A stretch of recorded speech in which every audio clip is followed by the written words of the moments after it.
Hello， 大家好，我是陈子墨，今天为大家带来的是安全漏洞 DLC 废墟的故事。顾名思义，我们现在扮演的正是在废墟之中寻找自己同伴的女孩凯西。Gregory, you there? I got your message. 就在前不久，前代主角格雷格里从商城里发出了信息，向凯西进行一个求助，于是他便来到了这里。I don't get it. Why would Gregory tell me to come to this old place and then not be here? 曾经的披萨时代广场有多华丽，现在的废墟就有多破败。拿起手电进入前厅，就这样，凯西进入了时代广场的内部。在不久之前，格雷格里也是从这个入口展开了属于自己的冒险，凯西也不例外。只不过这一次没有弗雷迪作为陪同。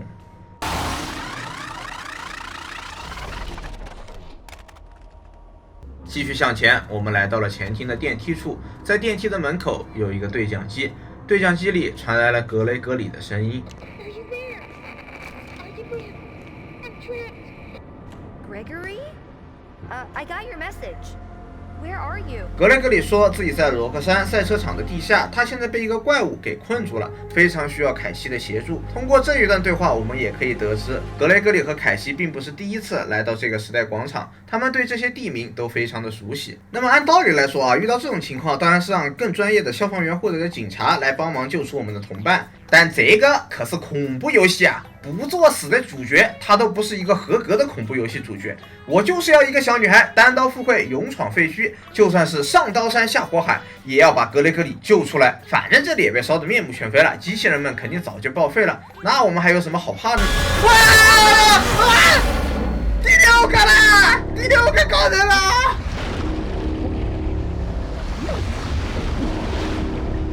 好的，女主被淹死了，全剧终。那么我是陈子墨，我们就下期视频再见喽，拜拜。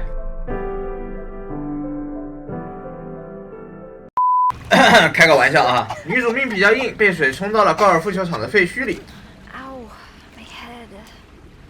Where'd that freaky Monty thing go?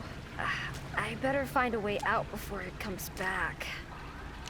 继续向前寻找出路，在废墟中遇到了另一个机器人，机器人送给了我们一个奇怪的兔子面具。哎，这不是之前公主游戏里面的那个面具吗？怎么会出现在这里呢？拿上面具后，这个机器人就突然关机了。这费斯熊娱乐公司的机器人质量也是真好啊！商城被烧成这个鬼样子以后，还有这么多机器人可以动，堪称是业界良心了。戴上面具以后，周围的环境会发生一些变化。除此之外，还会出现一个小助手，给予我们提示。根据小助手的描述，这副面具是用来连接某种神经网络集成系统的媒介。比较诡异的是，摘下面具后，我们依然可以看到小助手。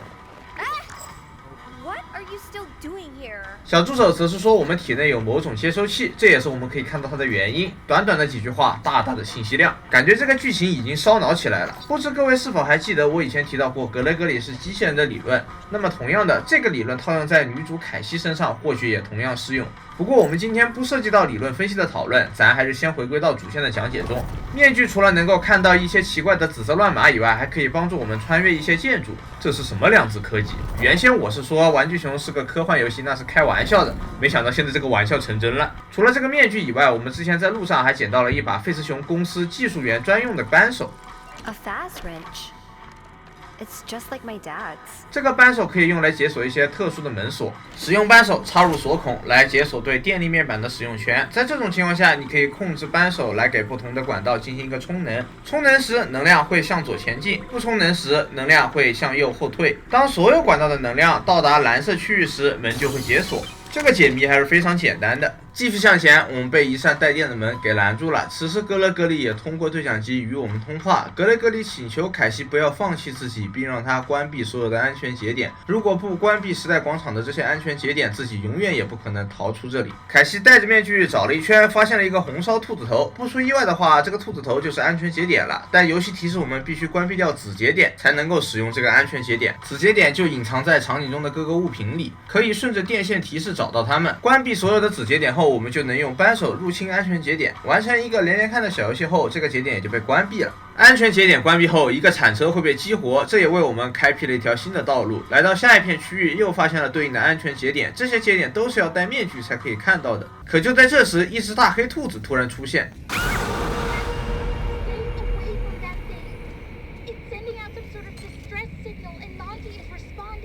格雷格里让我们赶紧远离他，并声称这个兔子会唤醒其他的机器人来驱赶入侵者。现在蒙哥马利就被他唤醒了，小助手则是提示我们，遇到这个怪物就要赶紧脱下面具，如果戴太久的话，怪物会借助其他人的力量将我们干掉。不过好消息是，戴上面具后，所有的机器人都会看不到我们，相当于是自带了一个隐身效果。其实这里就解释了为什么之前弗雷迪声称自己看不到范尼，估计就是凡妮莎利用了类似的科技。解锁完节点后，我们来到一个死胡同，小助手则是提示我们，在地图上有很多地方都有隐藏的出路，使用监控找到异常物体，用摄像头进行一个扫描过后，异常的物体就会消失不见。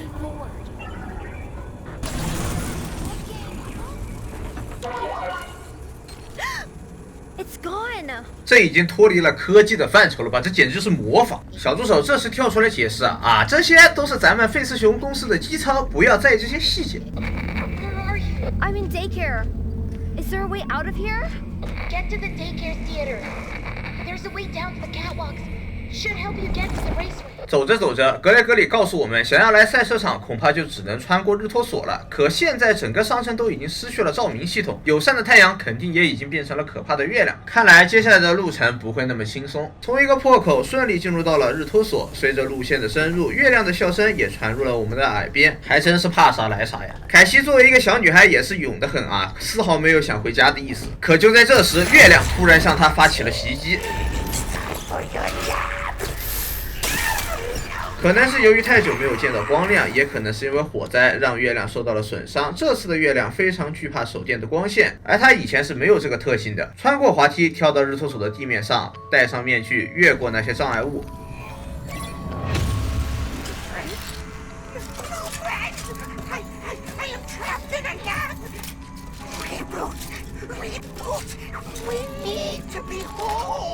小助手说，手电筒的光线让日托索的管理员处于混乱之中，苏醒了太阳请求凯西用扳手重启自己，因为这样体内的意识才能够重归完整。说完这些话以后，混乱的太阳机器人就飞走了。有一说一，之前的视频我还在奇怪太阳为什么摔一跤后就能变成月亮，还把衣服给换了。现在看来这有啥可奇怪的呢？它都能飞天了，还有什么不可能的？利用日托索的监控消除了异常物体，根据太阳之前的要求进入游乐设施的内部，开启了所有的发电机，最后再跑到高处将日月进行一个重启。重启过后，它可算是恢复了正常。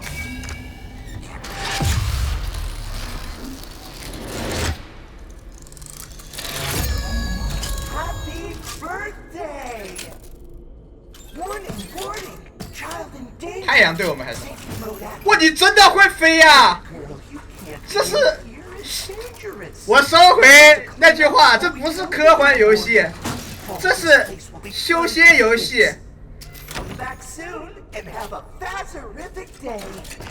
我人傻了，兄弟们。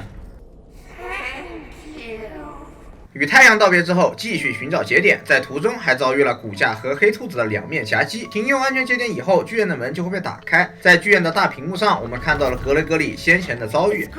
屏幕上的他正在被凡妮给追杀。Hey, she's wearing my mask. 不管这些，继续使用监控来消除异常物体。做完这些以后，我们居然看到一个巨大的骨架从屏幕里面钻了出来。我靠！哎，怎么我戴上面具？你看到没有？有个这么大的骨架。靠近一看，骨架的嘴里居然还有条路。本想下去一探究竟，结果发现是一条死路。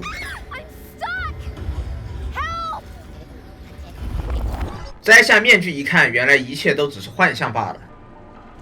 This vent is creaky. I really hope it's... 爬管道爬了一半，把自己奶进了下面的观光缆车里。缆车两边的立牌是蒙哥马利成为吉他手的故事。原先蒙哥马利只是一个普通的机器人，并不具备上台演出的资格。抱着木吉他的蒙哥马利非常向往舞台。最终因为某些特殊原因，蒙哥马利取代了邦尼，如愿成为了舞台上的吉他手。而在整个乐队中，他和罗克珊的关系非常的要好。而现在他更是野心勃勃，想要成为主唱。你看，原先主唱弗雷迪的头都没了。FNAF 场景中经典的暗示元素。乘坐缆车进入到以前鳄鱼 BOSS 战的场地，这里现在也是被烧得一片狼藉啊。There's no more track. I gotta get off this thing. It's not stopping.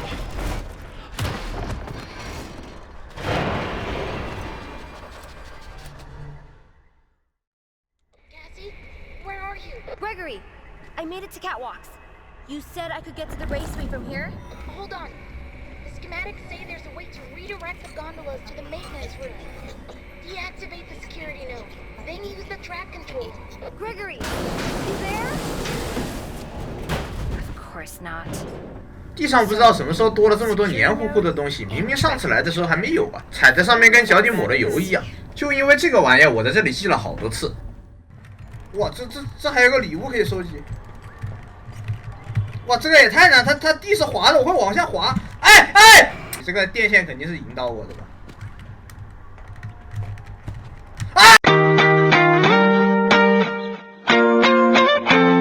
除此之外，还在这里找到了一些有放射物质的废料桶。不对啊，上次来的时候明明没这些东西啊！难道在火灾之后有人来过这个地方，并把这些废料桶放在了这里？算了，咱们先不管这些。当务之急是找到安全节点。之前格雷格里通过对讲机告知我们，这个地方的安全节点切断了去赛车场的路线，关闭它以后就可以引导缆车进入赛车场。在寻找节点的过程中，我们意外开启了一道传送门，它把我们送往了一个代码世界。大黑兔子也在这个地方现身。说起来，这个玩意跟了我们一路，也不知道它具体是个啥，外形倒是有点像公主游戏里的小怪。小助手称其为入侵安全系统的未知实体，难不成又是威廉？我的个100岁老人啊！你要是还活着，我可要报警了啊！我劝你自觉点，挖个坑把自己埋了吧。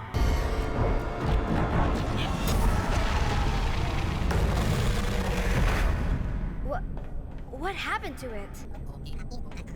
Yeah, with my help, I have been helping with the signal jammer. That rabbit thing won't bother you anymore. 黑兔子突然消失，格雷格里说自己和小助手搞定了这只兔子，虽然不知道他们是怎么办到的。总而言之，这个黑兔子不会再干扰我们解谜了。兜兜转转，总算关闭了所有的安全节点，一扇大门也因此被开启。使用扳手启动电路，重新坐上缆车，前去寻找格雷格里。此时，格雷格里也打来电话。他说凯西离自己已经越来越近了，对此凯西感到很奇怪，问他是怎么知道自己所在的位置的。格雷格里则是回答道，等两人会合后再详细的解释。现在怪物好像又在找自己了，他必须得马上挂断电话才行。看样子现在格雷格里的状况还是很危险，我们必须得速战速决。往前走，我们会来到厨房，在解谜的过程中发现奇卡被传送带给运了过来，我们这边也可以走传送带前往下一个区域。在途中，那个阴魂不散的大黑兔子又出现了。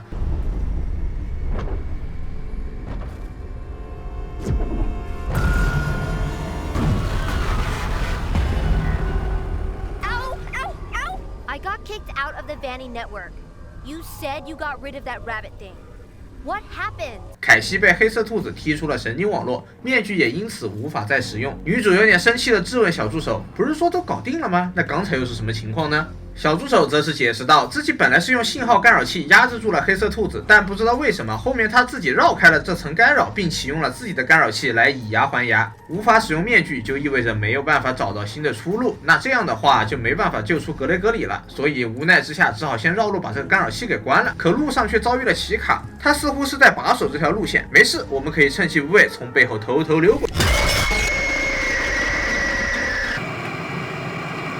唉。答应我，下次不让过就别在后面留那么宽的路。其实这一关的正确玩法是使用监控里的音频系统将奇卡引开，比较像3代勾引弹簧的那个玩法。Gregory, are you there?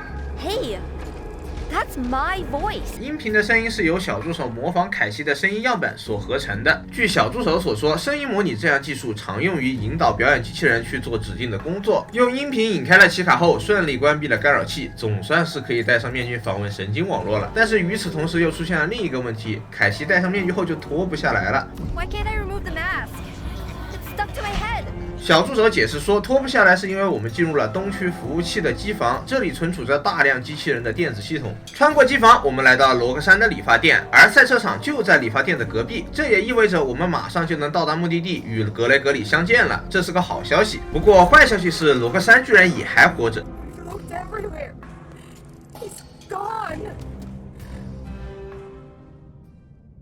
Poor Roxy. Who's there? You can't hide from me. Gregory. No! Gregory, run! Roxy's after you! Gregory, are you there? Cassie, I'm okay. I found a spot to hide. Turn off the nodes in the salon to follow Roxy. Hurry, she's close.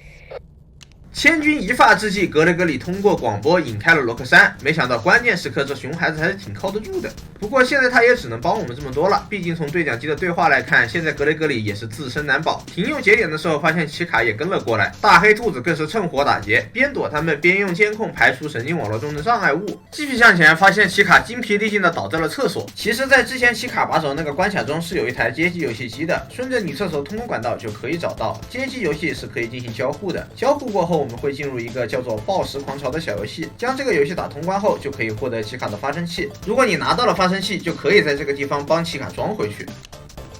Am I really doing this? Ew.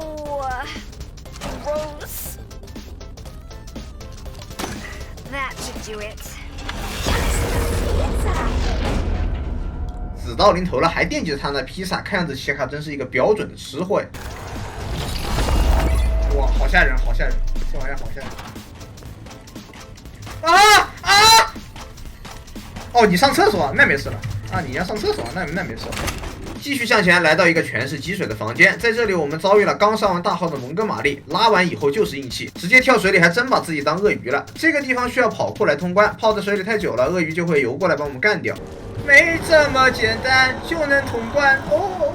跳了一段距离后，开始破解门锁。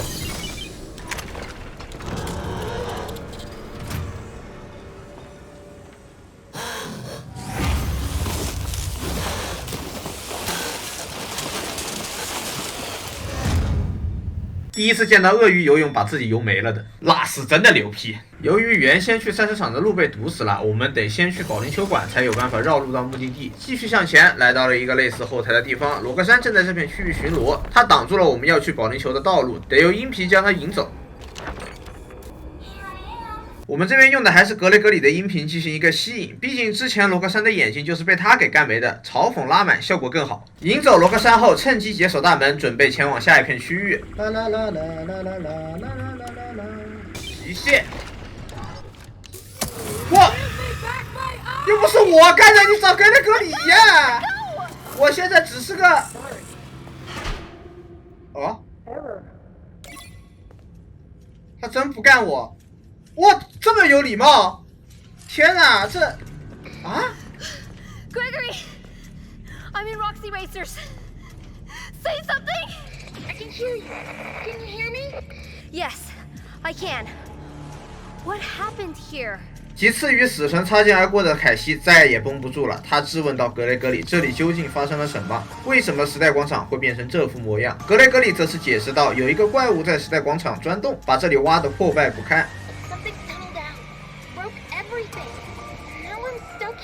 凯西有点心生退意，他认为自己应该找其他人来帮忙，比方说警察。I really think I need to go get help or call the police. What?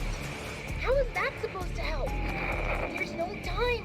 格雷格里则是有点生气的表示，现在说这些都已经没有意义了。那个怪物还在搜寻自己，留给自己的时间也已经不多了。来到邦尼的保龄球馆，发现这里已经成为了迷你音乐人的巢穴，利用音频避开他们，并停用该区域的安全节点，舞台的机关也因此被激活。这幅场景莫名的让人联想到了公主游戏里面的画面。不过现实中的舞台背后并没有什么怪物和门锁，这里只不过是华丽摇滚邦尼的休息室。说到这个邦尼呀，如果我们通过修改器是可以在场馆的内部找到摇滚邦尼的模型，正常的游玩手段是没有办法到达这个房间的，所以这个邦尼模型应该只是一个单纯的彩蛋啊。邦尼的休息室里面有一个连接神经网络的快速通道，我们进入这个通道以后会听见那非常熟悉的旋律，这是公主任务游戏中的配乐。不出意外的话，这个快速通道应该会把我们给带到罗克珊的赛车场里。可是大黑兔子并不会这样如我们所愿，直接是把我们踢出了快速通道里。这一次我们到达了凡尼设计厂的藏身处，不是，我们怎么好像离目的地越来越远了呀？在设计厂的神经网络，我们还见到了实体化的光之剑，不知道这个实体化光之剑又意味着什么。除了光之剑以外，我们还在这里找到了弗雷迪。Freddy! Freddy? Are you okay? He's functional. 弗雷迪直接失去了脑袋，化身成为了刑天，这似乎是对应了凡尼结局中的两个好坏结局。在坏结局中，弗雷迪牺牲在了射击场里，而在好结局中，格雷格里把弗雷迪的头给带了出去。不过值得注意的是，这个弗雷迪的脚上写着实验品的字迹，而在主线中他的脚上是没有这行字迹的。不知道这个细节又是想在说明什么问题。经过紧张刺激的追逐后，我们被弗雷迪逼进了一个角落里。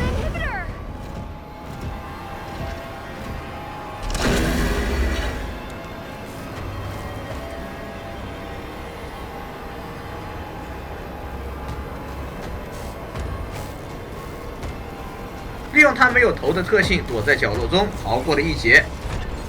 钻进通风管道，赶紧离开这个是非之地。结果刚出狼窝，又进虎穴，满世界的机器人都在追杀凯西。说句实话，这次要成功把格雷格里从这里救了出去，他高低得请我吃一顿海底捞。一路上，凯西把自己能看到的安全节点全部停用了。他问格雷格里还剩多少个节点。Almost. There's still one node left that's keeping the underground sealed. 格雷格里则是回答道：“只剩最后一个了，但那个节点安插在罗克珊的体内，所以要把罗克珊给关机，才可以关闭所有的节点。” Roxy's the final node. You need to deactivate her. But 但女主显然是不太愿意，这么大个机器人，你让我用头去给你关。没想到罗克珊居然刚好被铲车给压住了，还真是踏破铁鞋无觅处，得来全不费工夫呀。Cassie.Welcome back, Cassie.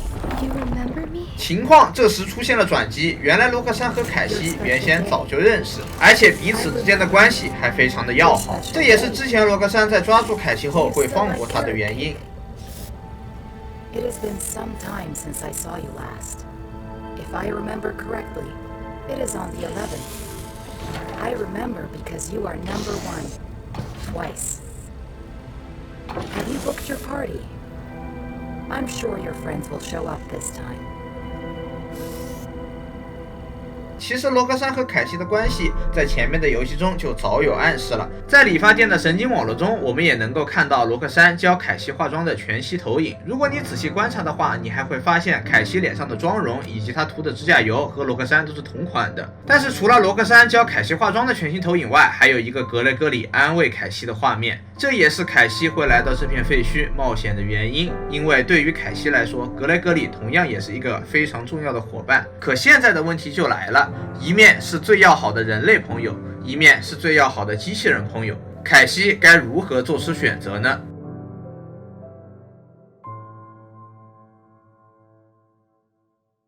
最终，凯西还是选择了格雷格里，毕竟人的生命高于一切机器。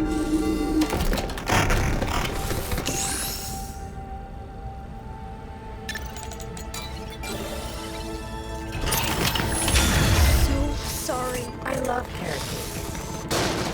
Happy birthday, Cassie.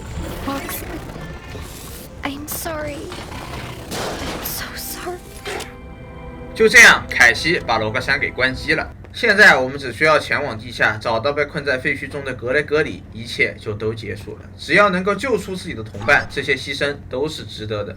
干得漂亮，那就是最后一个安全节点了。我已经找到了你朋友无线电号的来源，它来自赛道的下方。小助手如是说道。乘坐电梯，马上就要见到格雷格里的凯西，并没有因此感到开心，他还在为自己关掉罗克珊的事情而感到自责。顺着格雷格里口中怪物所钻的洞，我们找到了一间密室。这间密室甚至比之前威廉 BOSS 战的房间埋得更深。难道时代广场里面还有我们所不知道的秘密吗？密室中有一个古怪的服务器和一台电脑，这台电脑只有在戴上面具的时候才可以进行使用。登录电脑后，有一个关闭安全协议的选项。千钧一发之际，大黑兔子从服务器里钻了出来，想要阻止凯西。可终究还是晚了一步，他被服务器给吸了回去。大黑兔子消失后，铲车就像是被什么东西给控制了一样，迫不及待地拆开了墙体。Gregory, you okay? 凯西则是急切地冲向破口，去寻找格雷格里的踪迹。You saved me. You saved me. Gregory? 在我们进入这间密室之前，路上会遇到一个糖果机器人，它是6代披萨店所遗留下来的产物。游戏的各个关卡中都散落着代币，如果你集齐了一定数量的代币给糖果机器人，它就会给你讲一段完整的恐怖故事。故事内容如下：从前有一个妈妈抓住了森林里的怪物，并把它锁在了自家的地下室里。地下室的怪物每晚都会发出可怕的声音，妈妈对此并不担心，因为她知道这个怪物永远也出不来。妈妈只是唱着摇篮曲，安慰着自己己的孩子，孩子听着母亲的摇篮曲后得以入睡。后来怪物不再发出噪音，而是安静的与孩子一起聆听摇篮曲。有一天，妈妈必须得外出寻找食物，把自己的孩子留在了家中。过了一会，家中的地下室里传来了妈妈摇篮曲的声音，孩子以为妈妈在那里面，于是他打开了地下室的门，但唱歌的其实是那个怪物，而他已经学会了模仿别人声音的能力。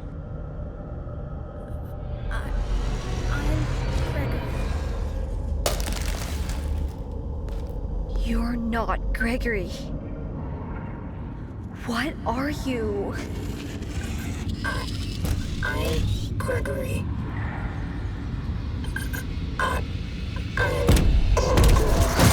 Cassie, get out of here! Run! 被关进的罗格珊不知为何又突然出现，和怪物扭打在了一起。而此时疑似真正的格雷格里向凯西打来了电话。Cassie, can you hear me? Gregory? Is that really you? I mean, really you? I've been trying to reach you all night. I'm not at the pizza place. Something's trying to trick you. You're a bit late. This thing in the basement sounds just like you. How do I know this is you for real? Is there another option? You need to get out of there now. How? My friend has access to the building map. Just follow the instructions.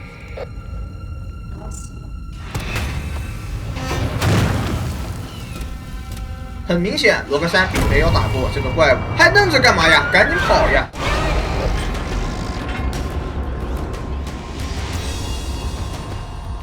Go right.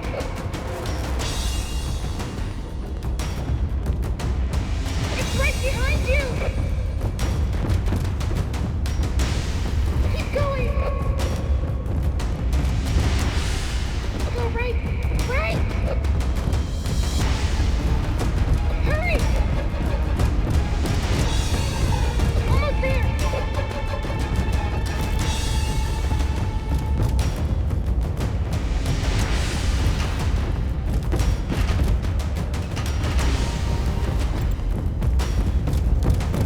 根据格雷格里的指引，一路跑，凯西来到了一个电梯口，但这个门必须要用扳手破解，得赶紧。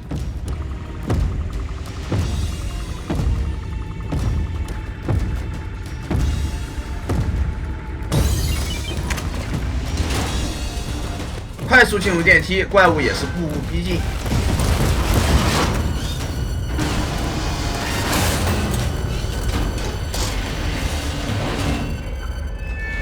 Cassie, it's me. I think I need to explain a few things. You were never supposed to go to the Pizzaplex. That thing in the sinkhole tricked you. I really don't know what it is, but it's been trapped down here a really long time. The Nexus security program was designed to keep it hidden, but you shut down the security, and now it's free. It's not your fault. I know you did it for me, to save me, but we can't risk being followed. I'm sorry. Gregory? No!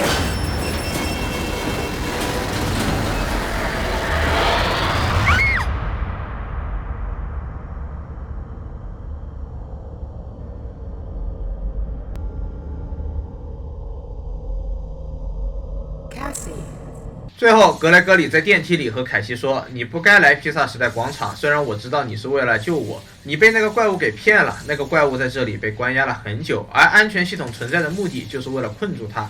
那个怪物非常的危险，绝对不能够让它返回地表。”说完，电梯坠落 ，DLC 的故事在这里就结束了。其实，安全系统恐怕指的就是那个大黑兔子，而他袭击凯西就是为了防止他去把怪物放出来。而这个怪物分别假扮了格雷格里和小助手，他引诱凯西关闭安全协议，并将自己释放。而怪物口中所谓的那个会打洞并且在找他的怪物，就是 The Blob。啊，怪物也有自己害怕的怪物。根据文件的解包信息，我们基本可以实锤，这个怪物就是小说中有提到过的模仿者。模仿者有模仿他人声音和外貌的能力，通过官方游戏中模型的拆解，我们基本可以确认他与主线中弹簧身体的骨架高度吻合。没想到替身论居然成了目前最合理的解释，即主线中的威廉·阿夫顿根本就不是本尊，而是模仿者模仿出来的，令人唏嘘。主线中的紫色病毒估计就是他的代码形态，其实现在的理论界已经有人开始怀疑崩坏陷阱也是他的代码形态之一，而真正的威廉可能一直在 UCN 中就没出来过。当然，虽然这个理论目前占据主流，但是还是有很多的疑点。其实仔细对比的话，两个怪物之间的模型还是有一定的细节差距。那么请问各位，大家对这样的一个剧情感到满意吗？说实话，我是觉得有点难疯的，一看就是圆不回来，临时加了一大堆设定，还把最新写的小说里面的角色给拉出来，然后就是又挖一大堆坑。不过这一次我并不想否定这个 DLC， 事实上我认为这个结局问题就是本体中烂尾结局的延续，属于历史遗留问题。既然在剧情衔接和细节处理上已经是属于拉胯的范围了，我觉得也没必要去圆了，因为根本就圆不上。值得欣喜的是，这一次 DLC 大方向上我是认可的，淡化旧角色，塑造新角色，脱离斯科特框架下的 FNAF 旧时代，开启这个 IP 的新系列。其次就是游戏性方面也提升的不错，很多本体中的缺点都在 DLC 中有所改正，具体可以看我的这篇专栏。这种东西本来就是要和自己比，只要一次能比一次做得更好，那就 OK 了。本来就是在转型中处于特殊时期，试几次做玩家也能接受，只要别越做越拉就 OK。总而言之，废墟如果作为一个原上剧本的填坑做，那无疑是不太行的。但作为一款免费 DLC， 质量肯定不算太差，内容也有，并且很重要的一点是在制作方向上取得了成果。我觉得整体来说还是值得肯定和鼓励的。至少你要这么想，威廉·阿夫顿无论是什么理论下，他都已经记了。热烈庆祝我们费斯熊娱乐公司老总威廉·阿夫顿正式退休，皆大欢喜，普天同庆。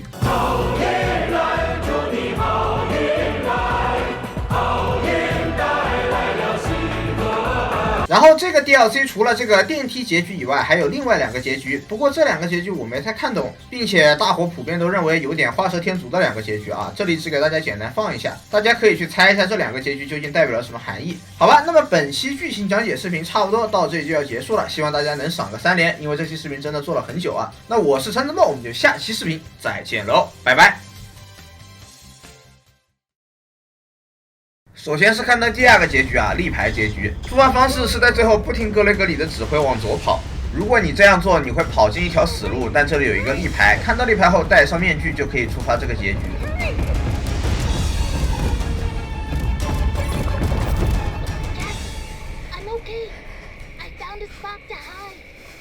戴上面具后，我们会看到格雷格里对我们说自己过得很好，然后整个画面的场景是反你好结局的场景，但原本格雷格里旁边的熊头变成了小助手。那这个结局的含义不是很清楚是表达什么，我个人是猜测可能是模仿者在嘲讽我们被他骗了，毕竟大家听这个背景音乐就充满了嘲讽的意味。第3个结局的触发条件是要在关卡中找到隐藏摄像头，隐藏摄像头有4个，分别位于1、3、5、7章节，全部找齐以后就会触发第3个结局挖勺结局。在这个结局中，模仿者会穿上一个被缝合制成的皮套，至于为什么要穿这个皮套，可能是在暗示模仿者他是个缝合怪。其实我们目前还无法确定主线中的威廉到底是不是模仿者假扮的，也有可能模仿者是捡到了威廉的躯体，然后把自己缝合了起来。毕竟在小说中的模仿者是有改装自己躯体的能力。后面的流程跟电梯结局是一样的，跟着格雷格里的指示跑就行了。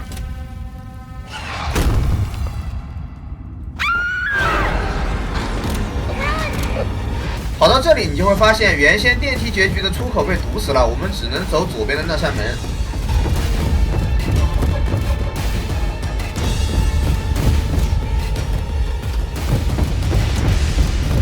最后我们会跑进一个挖槽室，哎，这模仿者怎么还卡 bug 自己跑回去了？不过无所谓啊，按下按钮以后它就会瞬移回来。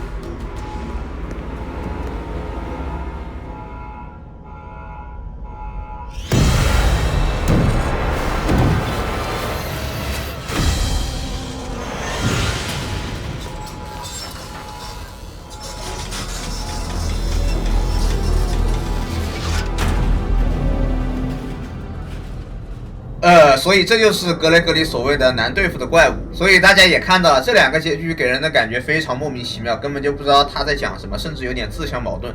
有不少玩家怀疑这个多结局完全就是官方赶工做出来的东西啊，反正又是赶工。总而言之吧，就看后续官方怎么去填这些坑了。我个人这边还是寄希望于他们会越做越好的，毕竟这一次大方向上我认为是很有前景的。好的，那么这一次视频是真结束了，大家可以散了。